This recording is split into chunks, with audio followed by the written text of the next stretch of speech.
Okay, welcome everyone, and welcome to the beginning of this track about organizational leadership and related competencies. So we have several talks in this track today. The first one is going to be Mikael Götte, who's a colleague of mine at CRISP. I first met Mikael Götte before I even started at CRISP, actually. I've known him for quite a few years now.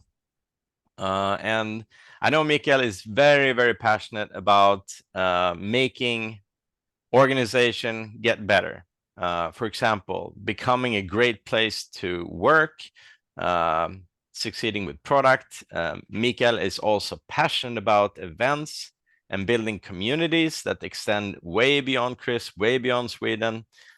He's been a co-driver at many big events and conferences. He's a master relationship builder, and he seems to be connected with everyone. Very inspiring person, very modest as well. And his talk today is really about levels of collaboration, right? So who best to talk about it than somebody who can collaborate and network with anyone, right? Which is Mikael. So why are we stuck in endless meetings? What are different levels of collaboration? How can we level up? How can we actually become more effective working together with other people so that the sum of all the outcomes of what we put in is much better than the sum of the individual contributions? I'm curious to learn more about that today. So welcome, Mikael Götte. I'm going to hand the word over to you. Thanks so much, Matthias. That was very, very nice introduction. I'm glad I have it recorded. I can play it back to me on a rainy November day if I feel low. Welcome, everyone. So today, the topic is levels of collaboration and why we're stuck in endless meetings. And Matthias, maybe you can help monitoring the chat a bit. Okay, so this meeting sucks. That's at least what Harvard Business Review says. I'm sure not all meetings sucks, but according to one study they made, is that 65% of executives said that the meetings kept them from completing their own work. 71% said that meetings are unproductive, inefficient. 64% said meetings come at an expense of deep thinking. 62% said meetings miss opportunities to bring them closer. I'm sure you've heard of all the complaints about meetings. And really, it's a pity, at least if you work with some ways of collaboration, leading, etc. Meetings should be your really, really good tool. But they're often not. And as I was kind of looking into making this presentation, I realized, oh, there's so many things I could talk about how to make meetings better. But I will not even go in there. I'll just kind of explore a bit, maybe when not to have meetings, or why we have meetings and what's the problem with them. Okay, so why do meetings suck then if we believe Harvard Business Review? So one example, just shortly from my perspective there, is the typical meeting setting. Like you have a very, very long table, you have a small screen at one end, people are sitting on the line, right? How much collaboration can you really get then? And actually, I've come into meetings where I've seen people bringing their laptop, chatting with someone on the laptop. They have a phone and the earpiece, talking with someone in another meeting. And there's a third meeting going on in the room. So you're actually trying to participate in 3 meetings at the same time. So that's two of my examples of course, it's not really working. What are yours? So let's see some examples in the chat.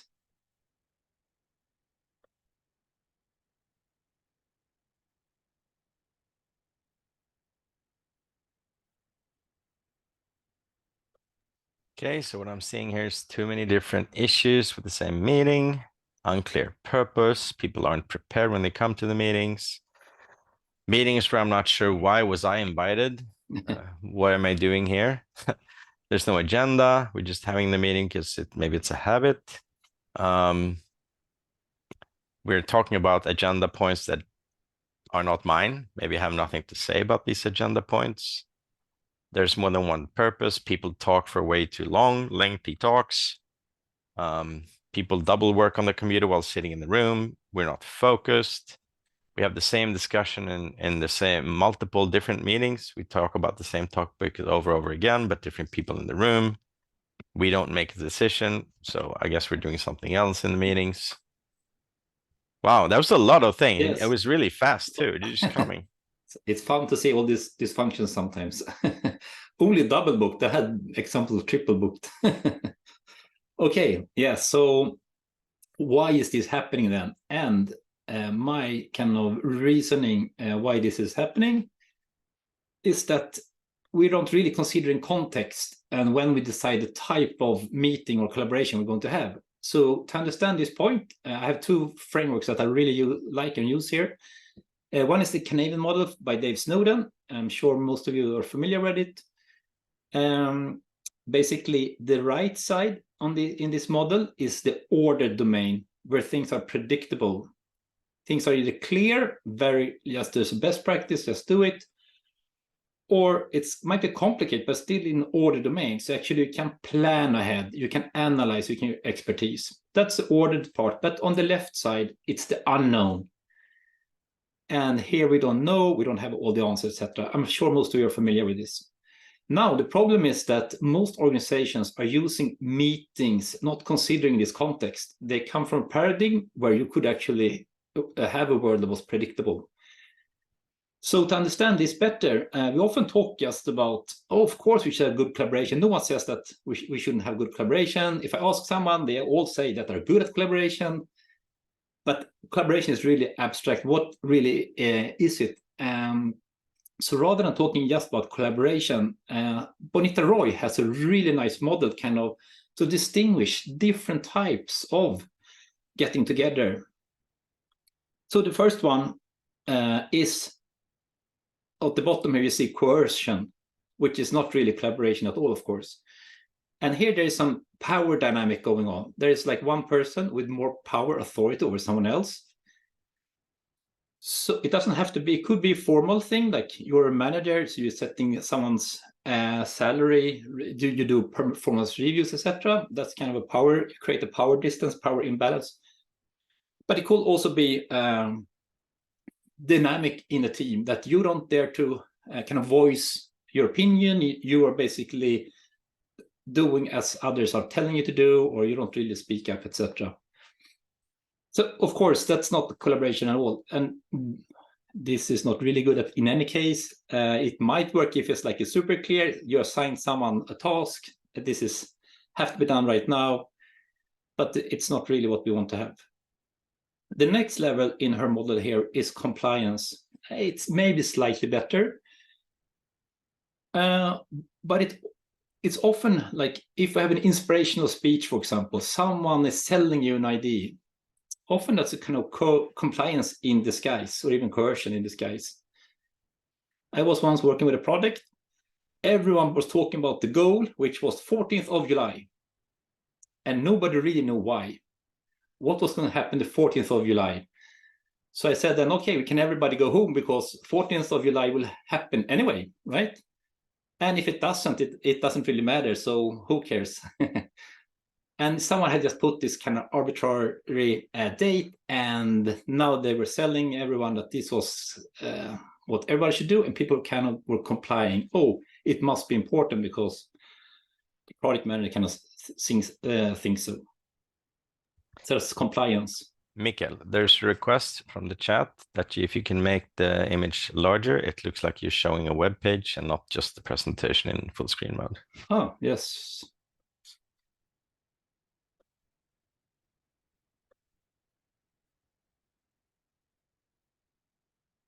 This is better, I suppose. Looks clearly better. Yes, thank you. Oh, sorry. Thanks for the feedback. Okay, so and then we come to coordination. And this is what we typically do in organizations. We are coordinating our way ahead. So imagine we have one person here. He's working on the green task.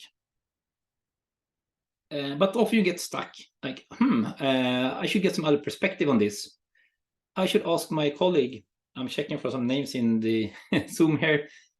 There's a lot of Magnus. So I'm asking Magnus, oh, I need your perspective or help on this. Can you meet?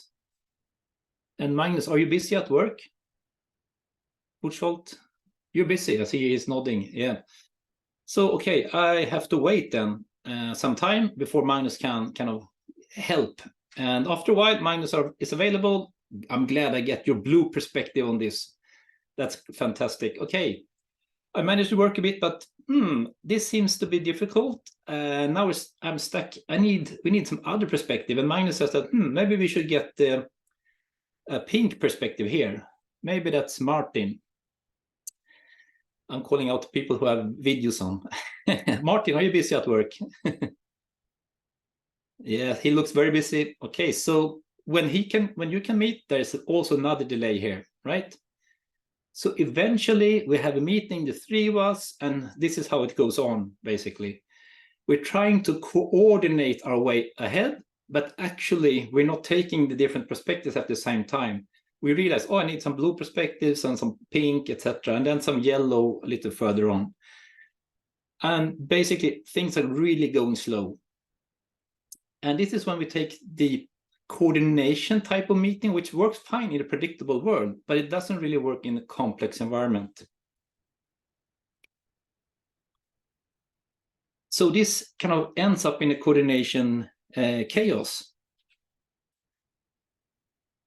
And Magnus, when you get blocked here in the beginning, what do you do then? Are you idling here? No, of course not. You're a good employee. You start something else, right? So Magnus, now he picks up the blue project or the task. So Magnus gets working on the blue, but that seems a bit complex too. So after a while, you get stuck and you see that you need Martin's and Miner's perspective and you try to call for meeting. But if you remember, Martin was busy now with the green project, right? And some other stuff. So there's some waiting times.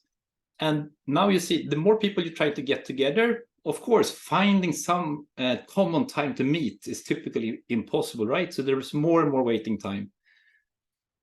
So when there's waiting, you're blocked. What do you do, Magnus?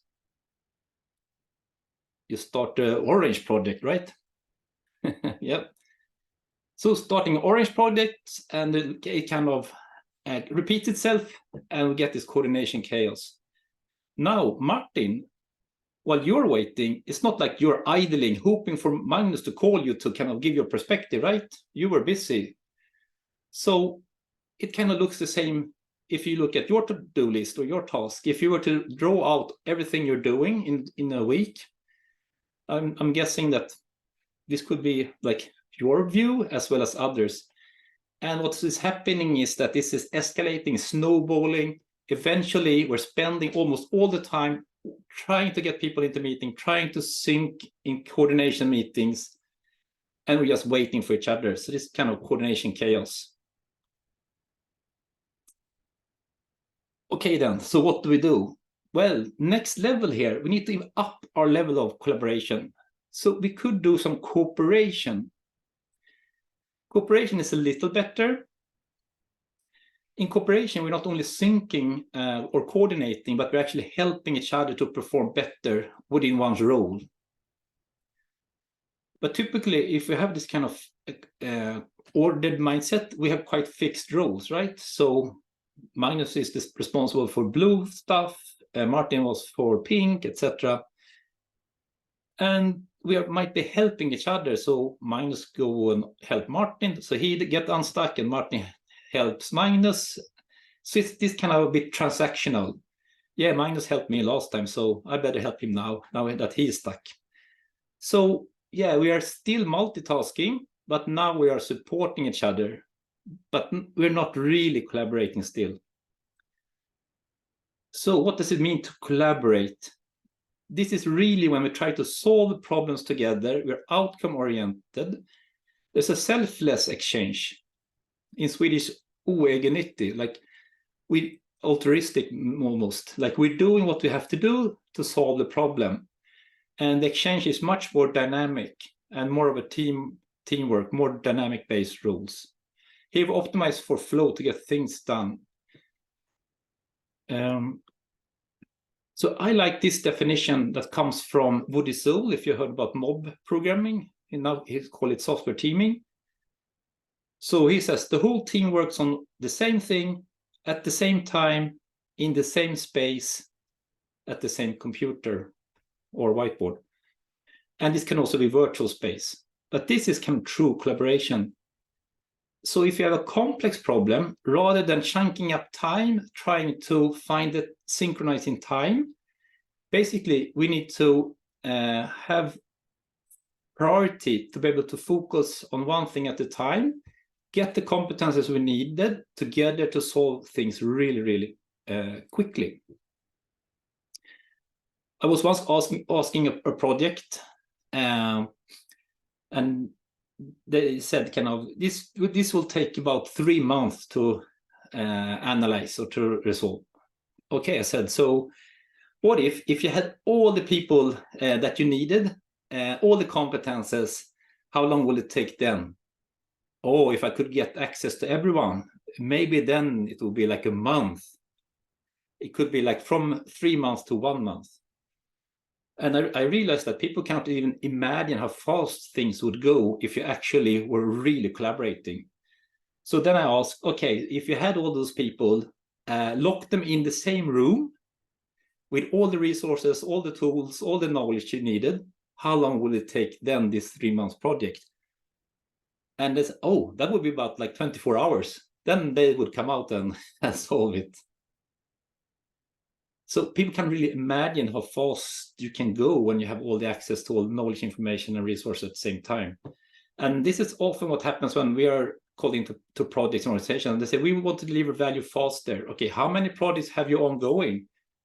And they basically say, like in this, oh, we have 20 projects in our portfolio.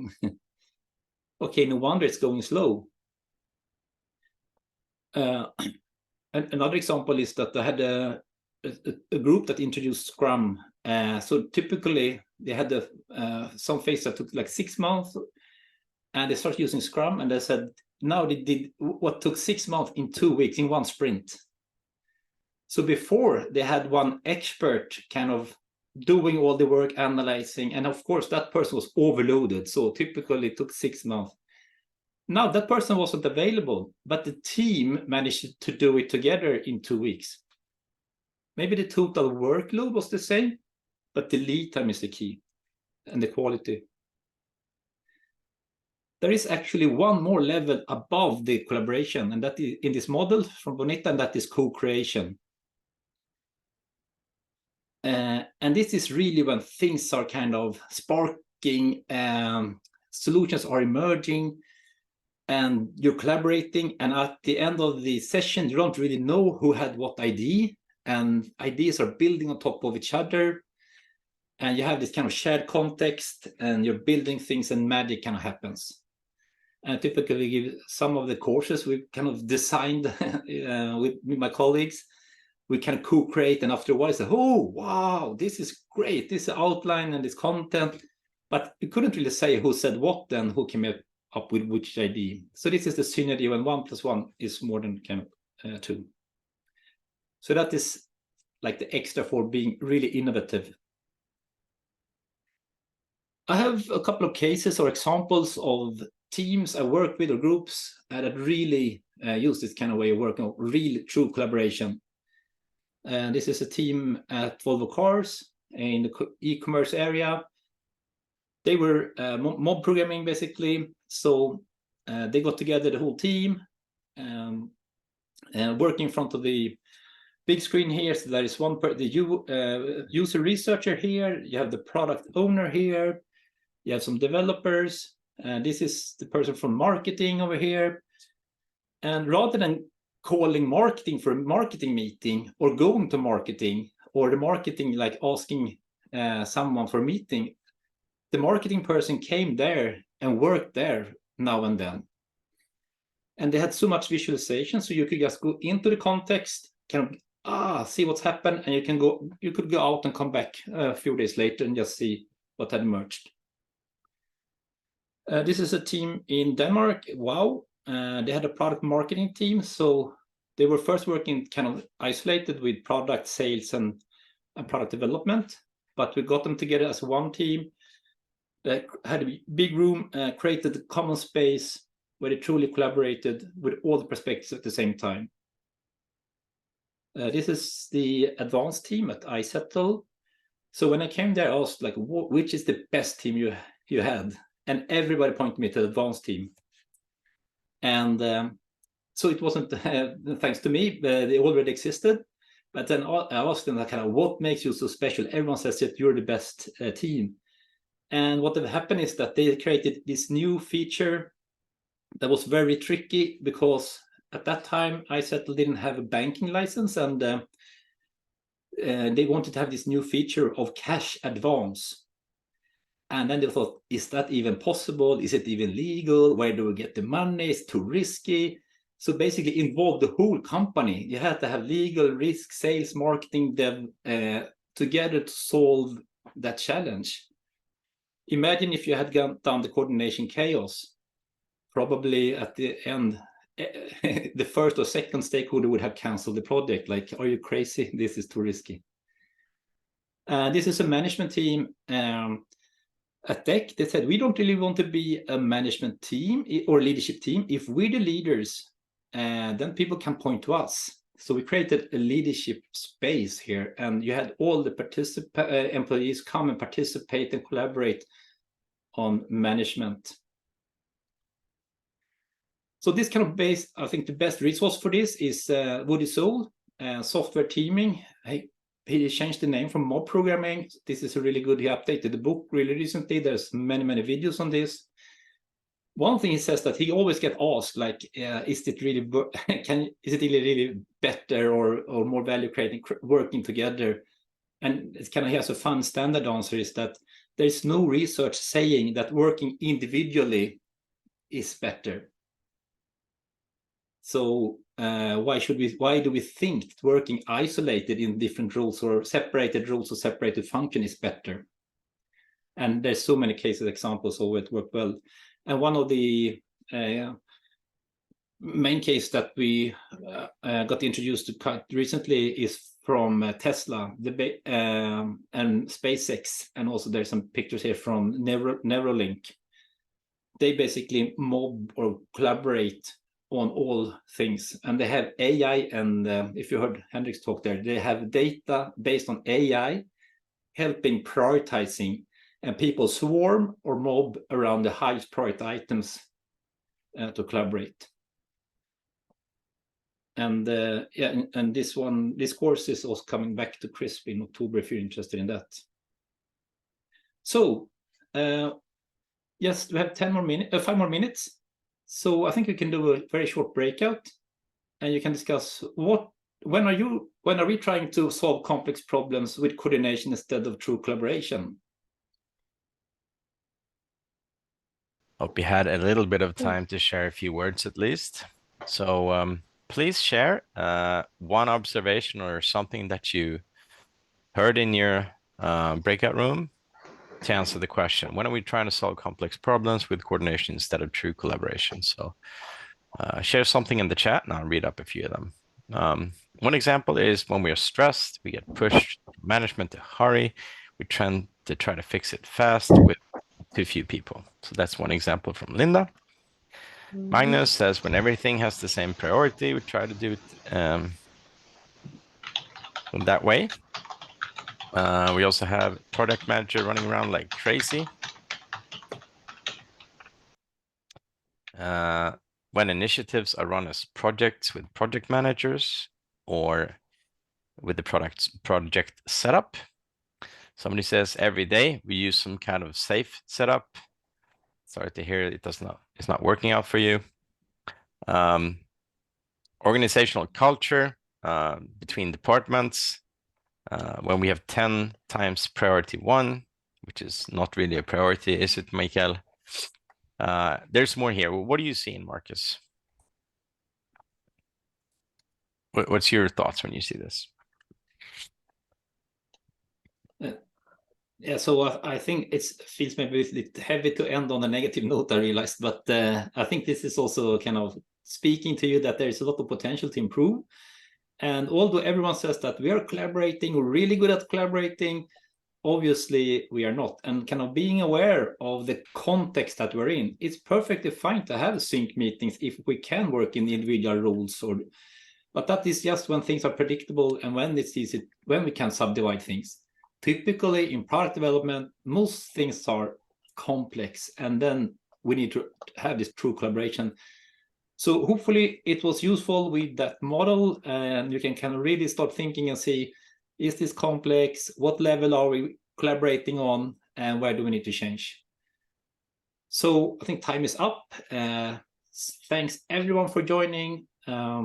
We will share the recordings. There will be an email going out, and enjoy the rest of the conference.